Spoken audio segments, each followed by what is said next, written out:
Late breaking news. Neil has just finished his climb up Mount Kilimanjaro. Well done, Neil. Absolutely well done. You're a better man than I. Scanning for audio.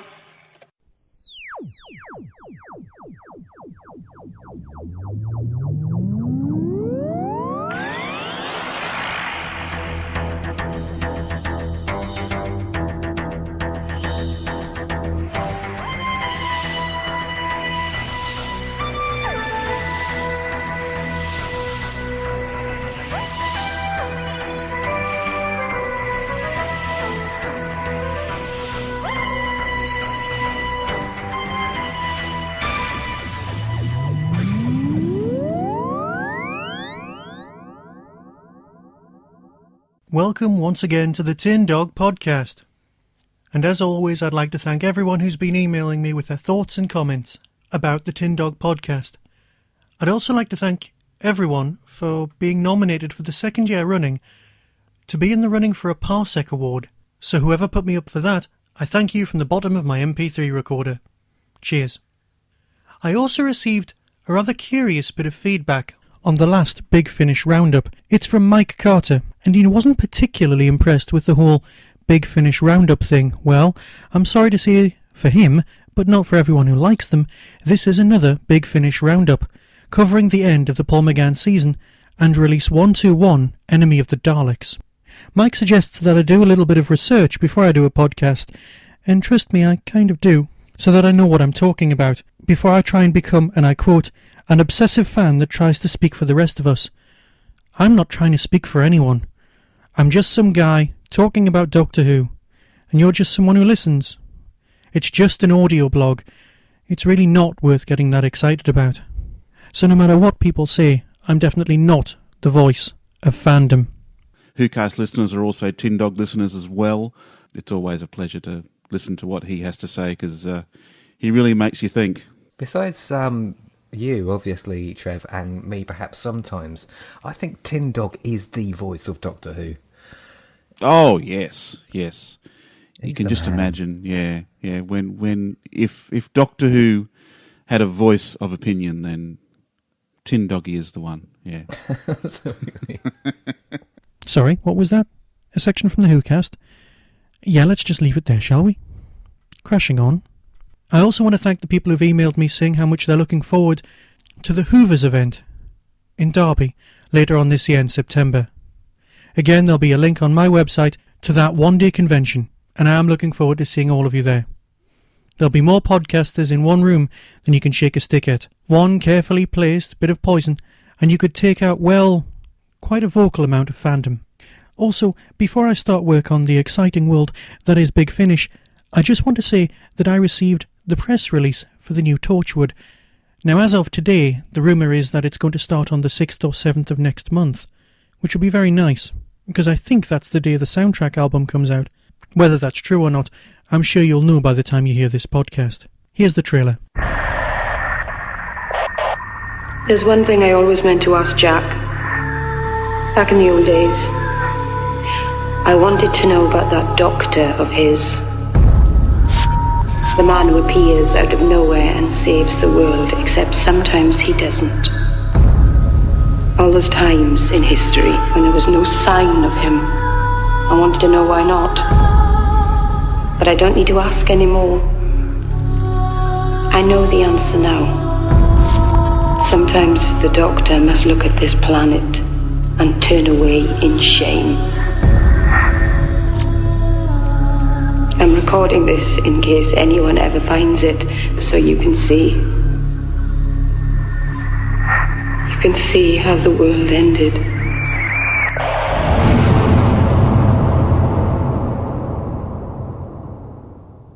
At this point, I did intend reading the Torchwood Children of Earth press release, but, and I know you won't hear this very often, the cat ate my press release. I've saved quite a bit of it, and assembled it and used sticky tape. Good Lord, the professionality of this guy. What more do we need? In all honesty, it doesn't really say that much. It basically says, Torchwood's coming back. Well, we knew that. We still don't have a release date, an official one, as of yet. We do know when the DVD's due out, and in that case the Blu-ray as well. and in that the Blu-ray as well, which would be very nice for all of you people with gloriously high def stuff.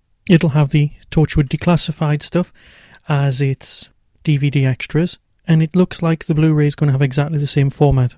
The only thing worthy of note is that the aliens or creatures appear to be called 456.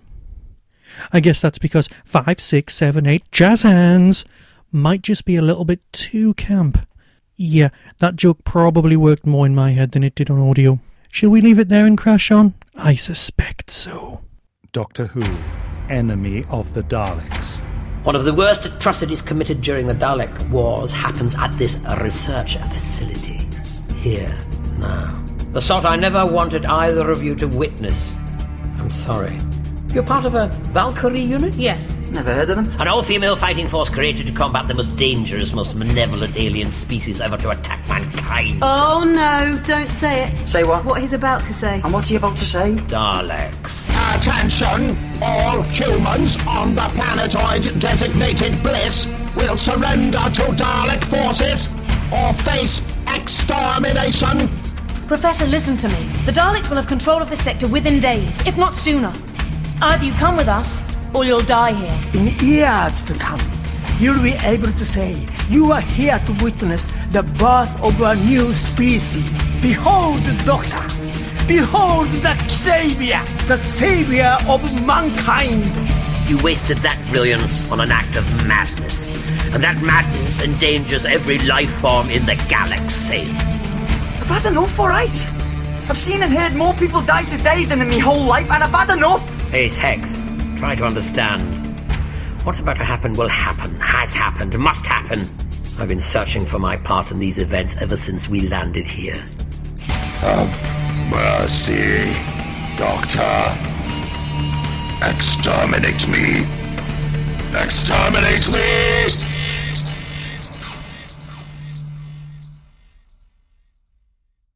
This year Big Finish are doing seasons, collections of stories, all to do with one Doctor, released in lumps. For example, the Key to Time season. And now, the Sylvester McCoy one. Release number 121 is Enemy of the Daleks. Now the problem with the Daleks, and I know lots of people are Dalek fans, especially on the audio, is that, well, in order to placate us older fans, you really need to look at the Daleks in a slightly new way every time you bring them back. Give us a new way of looking at something. Now, unfortunately, the Daleks are, well, fairly two-dimensional. They're basically Nazis. That's how they were originally designed and seen, and that's what we've got. It's one of the reasons we love them. We know exactly what we're getting. One of the examples of how things have moved around and changed to present us with something new was Jubilee, or even Brotherhood of the Daleks, the last major Dalek story. But here we've gone back to basics. We've looked at Daleks, gone back to basically just having a story that takes place at some point in a Dalek war. Now, I'm not as familiar with the Dalek Empire stories as I'd like to be, but that's hardly a crime. This story doesn't even need to exist within a larger narrative. It does seem, or have the feel, of a story that takes place within the Virgin Books range. Now, I know Hex as a character didn't appear in the Virgin Books, but here we have an Ace which is much more developed and much more darker. We have a very, very manipulative 7th Doctor. And we also have some reasonable character development on the part of Hex. You can't really call it a romp. The Doctor turns up with something to do, as the 7th Doctors often want to do, in order to commit, well, something that needs to take place during the war. Of course, it's got classic themes like, how do you create a monster to kill a monster without becoming a monster? And that sort of thing which Doctor Who has always dealt with, going back to, well, the 1st Doctor. We know the 7th Doctor is an interfering old devil, and here, as always, it does seem to get slightly out of hand. There are some lovely little touches, like the brand new alien race, the giant, scary locust creatures, and my personal favourite, the Valkyrie units. All very well drawn, action-packed. It is possibly the most visual Doctor Who story in some time. It's not the sort of story you'll listen to over and over again, but if you do own it, you will be going back to it, and you won't be disappointed. Before I move on to reviewing the end of the Paul McGann season, here's a word from a voice you probably recognise. I'm Barry Scott.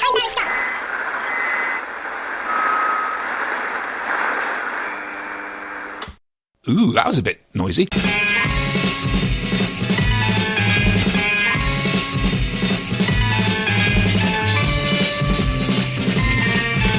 Hello, this is a promo for the Flash and Blade podcast. I'm Tony, and this is my plucky girl assistant, Jo. Hello. That was a bit breathy Kensington miss, wasn't it?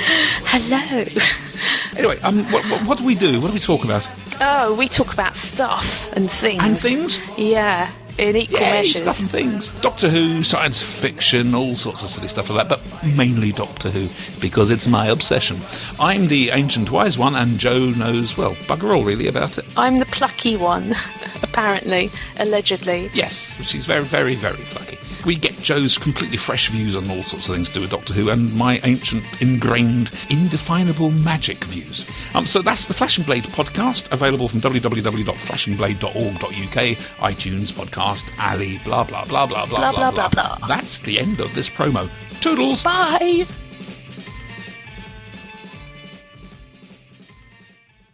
Scapegoat is the 5th story in the 3rd season of 8 Doctor and Lucy stories. Sounds slightly more complicated than it is. Doctor Who, the Scapegoat. Bonjour, monsieur! Oh.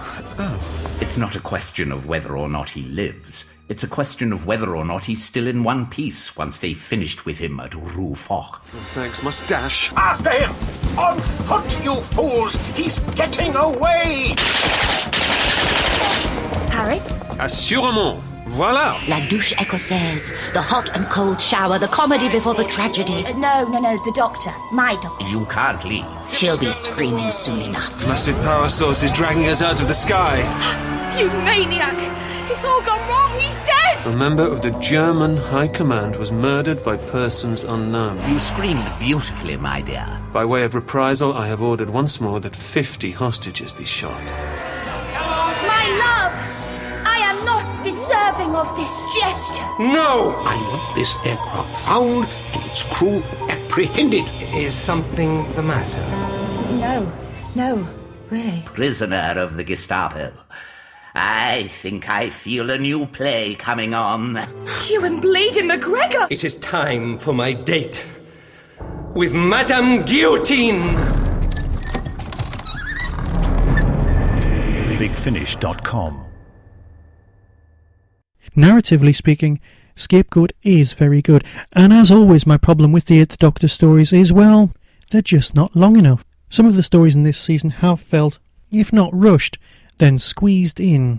Some people may refer to this as padding being removed. Well, I suppose you do have an argument for that sort of thing, but, well, I'm sure we can let them off. This story does, however, have Samantha Bond in it. Now, we all know her perhaps a little bit too much for her parts in the Sarah Jane stories. The recurring villain in that is very, very well drawn.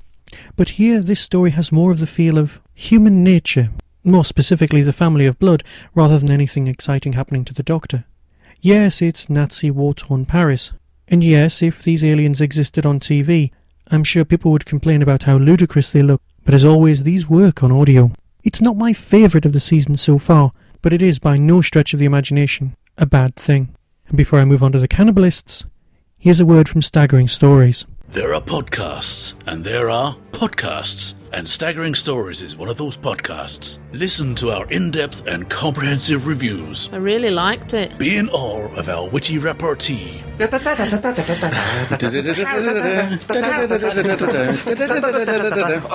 You're idiots. Cower before the might of El Presidente. I shall have them all executed, but I'm drifting.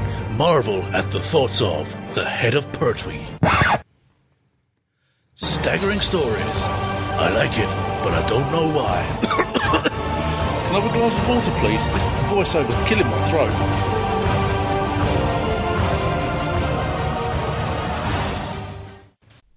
The Cannibalists is a much more fun piece of audio. It has the feel of a second Doctor story. And yes, yet again, the characters, if they existed on screen, might be laughable.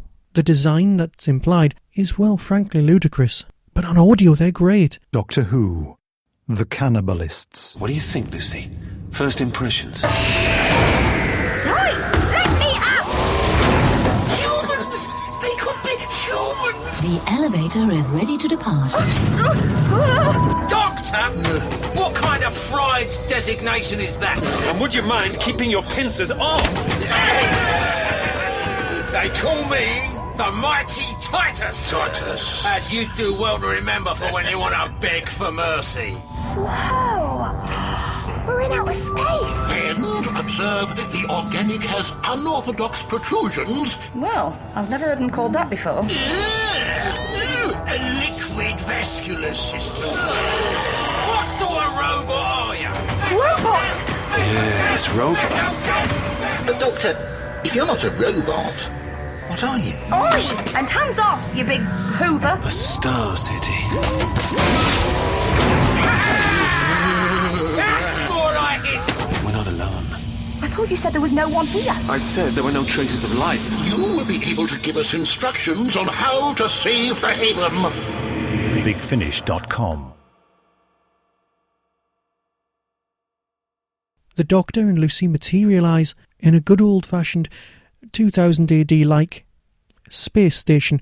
Yeah, I know in the old days, Peter Darvill Evans, who used to edit the Virgin books, did say if he received another script that started on a big, empty, abandoned space station, he would scream. And this does start on a big, empty, apparently abandoned space station. But it really works. And the minute that Lucy describes the place as looking a bit like Coventry, you get it. You just know what it looks like. It's fun, it's funny, it's moving, it's got incredible pace, it's got heart, which some stories could be accused of missing. Yes, it's got a whole Robo-Hunter 2000 AD feel to it, but no one's pretending it doesn't, and when Doctor Who lifts stories from other places, we really have been known to let it off quite well. This story also contains a robot reading some poetry, and the Doctor says, "I've never heard of a robot who can read poetry." Well, we have. We know Marvin. And the guy who played Marvin, Stephen Moore, who plays in the next story, The 8 Truths. The 8 Truths is actually released 3.7 and 3.8, thus making up a 2 CD set, or a 4-part story. And again, we have a return to classic villains. This is great. The series has been split almost perfectly in two, with reusable old-school villains that we all know and can identify with, and brand new school villains in, well, reimagined ways. Unfortunately, you can't really talk about a story called The 8 Truths or the World Wide Web without giving away kind of, well, who the villains are. Now, this is a romp, and I know the word romp gets applied to far too much Doctor Who, but there's running around, there's high-speed investigation. It has the feel almost of a modern TV story, rather than the slightly slower pace seen in other stories. As always, Sheridan's performance has been exemplary. She is an absolutely perfect piece of casting. Whoever chose her, whoever managed to get her, my hat is completely off to you. This story was apparently set in 2012 on one of the first read-throughs, but after listening to the audio, I'm sure it's 2015. Much debate on forums has rung out about the importance of 2012, and I personally don't think there is any. It makes much more sense for it to be set way after an Olympic event, so that just doesn't get in the way of the plots.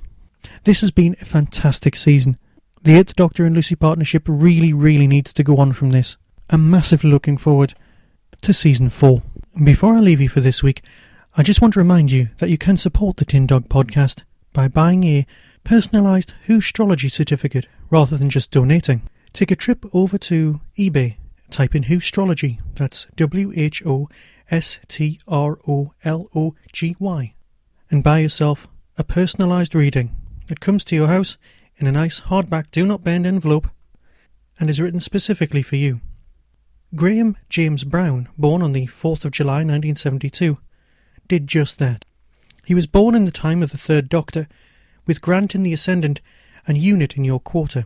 The stories shown on his birthday were a little bit difficult to sort out. He was born between season 9 and 10, between the Time Monster and the Three Doctors, on the anniversary of the day that the Censorites episode 3 was to be shown, but was in fact delayed due to grandstand. Here's his reading. Life is no longer a load of tom tit. You will be the master of your vehicle very soon. Consider doing a job for your oldest friends in exchange for your driving licence and an invitation to a family reunion. Remember that one reason to grow old is simply to accumulate wisdom. While visiting, it is important to remember not to drink the water. Remember, the greatest treasure of all is freedom. And I think that's quite fitting. If you'd like your own, head over to eBay now, and I'll get right on the case. So until next time, when we'll be talking about the wonderment that truly is the War Games, be seeing you.